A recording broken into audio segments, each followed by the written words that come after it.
Hello boys and girls, it's Fog, and today I've got something special I want to show you. With the release of 1.3, the rules for enchanting have changed, and so I have built this nifty automated enchanting room to take advantage of that. You no longer need 30 bookshelves anymore. Now you only need 15 to get to max, and you don't need to go to 50 levels either. The max is now 30. That's approximately 2 per bookshelf. So here we have a nifty automated room. If I want to enchant my sword with a level 14 enchant, I can just click that and I get 7 bookshelves, and I'm going to get 14 almost every time. If I want 22, I can hit that one. There we go. And if I want 30, there we go, the full thing. And then when I leave, it all resets.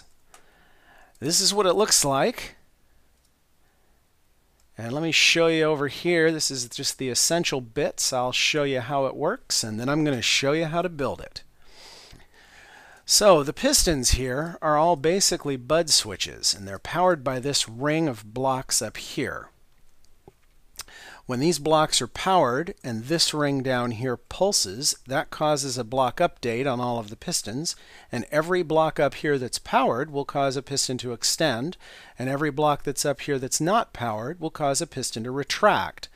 So the trick is that the buttons light up a certain number of these blocks based on how many bookshelves you want.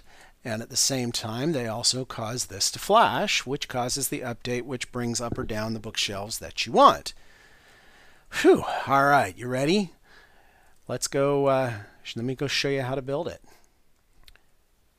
We'll start with a 3x3 platform with an enchantment table on it. We're going to build a spot here for our pressure plate. You can use stone or wood, it doesn't matter. And we're going to build a U-shaped structure out here. Count out from here 1, 2, 3, and delete those 2. So you're 2 blocks away. Come out 1 that way, and we're going to bring it all the way around.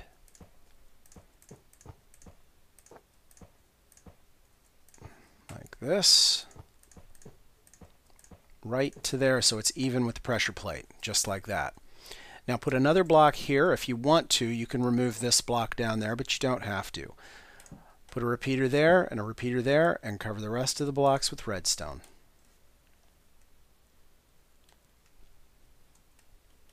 This is the power bus for underneath the buttons. Okay, now we're going to place our buttons. We're going to start here, place 5 blocks. And we're going to place 5 blocks here. We're going to place 5 blocks here. And we're going to go ahead and put buttons on each of those blocks. Just like that. Now we need to wire our pressure plate up to our bus here. We could do it just like this, but if you do that, when this pressure plate activates, it's going to take a full second to cycle. And because we're going to be walking into the room, if we walk in too quickly and then start trying to press these buttons while that hasn't finished cycling yet, it's going to create problems. So rather than hook it straight in there, let's hook it up through a monostable circuit. And what we'll do is we'll break that redstone there, we'll put a torch here, and we're going to come down here, build a couple of blocks over to here, like that. Put some redstone here. And we're going to put a repeater right here set to 4 ticks. That's going to give us a pulse that is 2 ticks long. And put a torch right there to complete the monostable circuit. Now whenever anybody trips on that pressure plate, it's going to send a 2-tick pulse through our circuit right there. And that will be long enough to do what we need it to do, but short enough that it shouldn't interfere with these buttons. So you should have something that looks like this now. Now it's time to place our pistons. Come over here and count up 1, 2, 3, 4. And we're going to place our first sticky piston face down right next to that block. And then we can get rid of these blocks. And let's go ahead and build all the way around. We're going to place 15 of these. Just like this.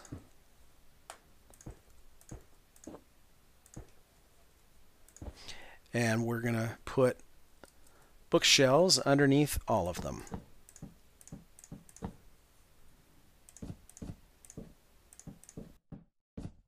you should have something that looks like this. Now let's wire up our buds. We'll start here, and we need a block 2 above that. You can leave that block if you want, but I'll get rid of it since it isn't essential to the circuit.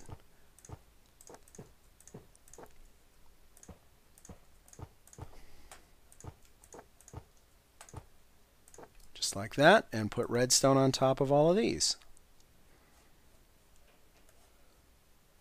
There you go. You should have something that looks like that. Now what we're going to do is we're going to build a ring of blocks at bookshelf level right here.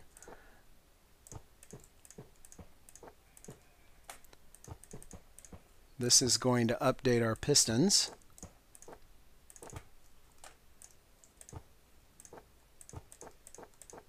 And we're going to put a ring of redstone on top of these.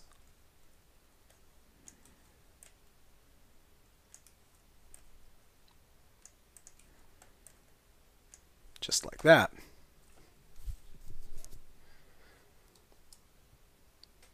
You should now have something that looks like this.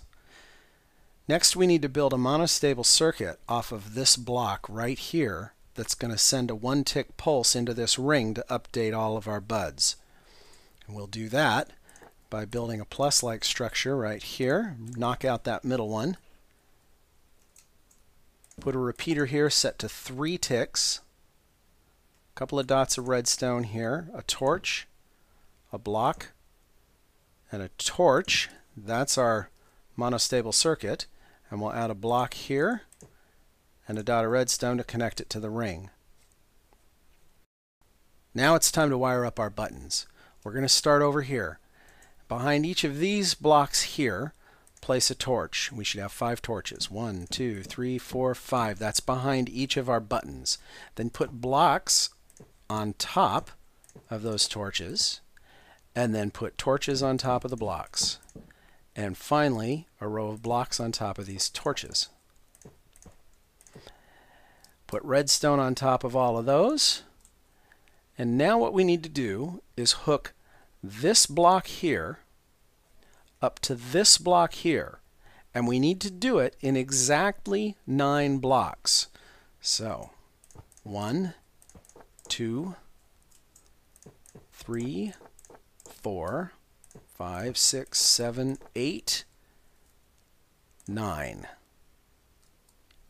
And we'll put redstone all around there. And now we should be able to test our first row of buttons. So let's go down and do that. That should give us just 1 block. That should give us 2. And all the way to there, which should give us 5. Now the way this works is if you push this button, that's going to power this redstone here, and it's going to send power 15 blocks from here. 1, 2, 3, 4, 5, 6, 7, 8, 9, 10, 11, 12, 13, 14, 15. So that block right there will be powered, but none of the others will. And then each button powers 1 extra block because it reaches 1 farther. At the same time, the circuit underneath is feeding into our monostable circuit, which is causing a flash in this ring, which causes block updates, which causes the piston to extend. So now let's hook up our next row of buttons. Now this time, instead of using torches, we're going to use repeaters. We're going to put a row of repeaters right here, set to 1 tick. And then we're going to put a row of blocks behind that. And put redstone on top of those, just like before. Now, we need to hook this block there up to this block here, and we need to do it in exactly 9 blocks. So let's come down here. We'll start right there. Bring it up here. 1, 2, 3, 4, 5, 6, 7, 8, 9. That'll do.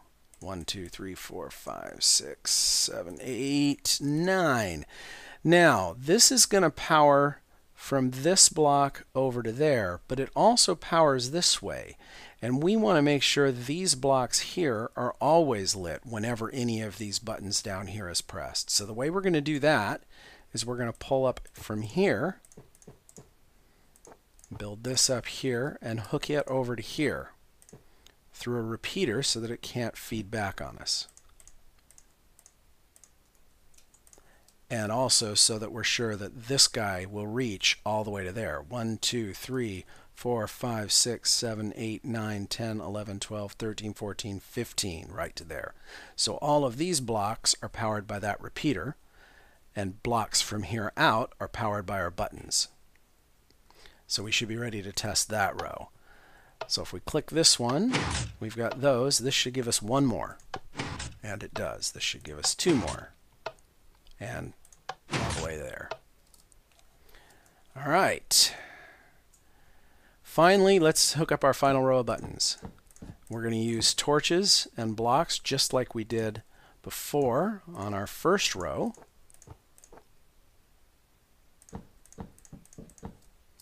Put a row of blocks here. Put some redstone on this. Now this block here needs to hook up to this block right here. And again, it needs to do it in, you guessed it, 9. 1,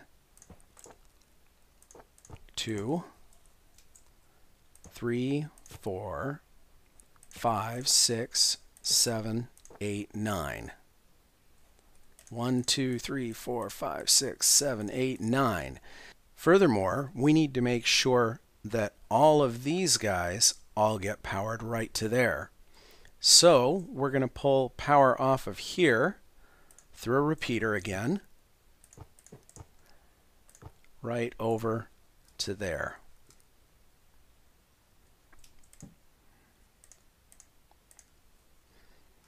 And that is 1, 2, 3, 4, 5, 6, 7, 8, 9, 10, 11, 12, 13, 14, 15 right to that block, which is fine since our first button will also power that block. Let's go test it out. We should be done. This should be all of them. It is. This should be all but 2. And there you have it, a fully automated 1.3 compatible enchanting room. Well, thank you for watching. Thanks for subscribing. Thanks for telling all your friends. And we will talk to you again next time.